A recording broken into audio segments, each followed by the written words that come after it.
John 3:16, for God so loved the world that he gave his only begotten Son, that whosoever believeth in him should not perish, but have everlasting life. What do you think this word believeth means?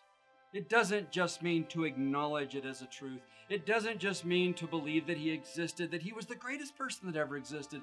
You know, you can't deny that Jesus existed. Look at the wonderful things he did. Look at how it changed the calendar. Everybody on the planet dates things according to the time that Jesus was here. Of course, Jesus was here, and he must have been a wonderful person. That's not what we're talking about. Let me give you an illustration. One time a man went to Niagara Falls and he stretched a cord across it, a wire, a tight wire. Stretched it really tight, and he walked across and back, and it didn't seem to be difficult.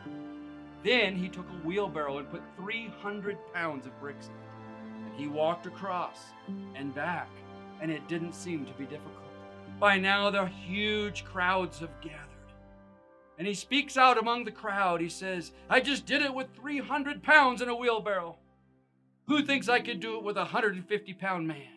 And everybody cheered and raised their hands. And he said this, then you get in the wheelbarrow. You see, there's a difference in believing, oh, I think the odds are pretty good, and I'm willing to trust in you and you alone. Whoever got in that wheelbarrow was trusting in one man, one person, no one else on the earth, just that one man, that one person, to take them across and back. And that's the kind of believing we're talking about. Are you willing right now to trust in one person, Jesus, Creator God of the Bible?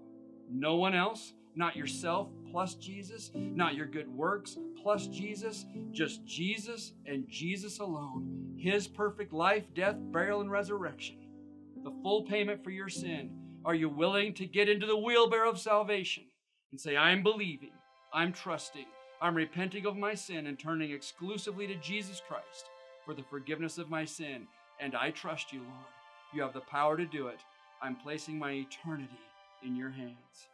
If you do, if you will, He'll forgive your sin. You'll have a relationship with the King of Kings and the Lord of Lords that will never end.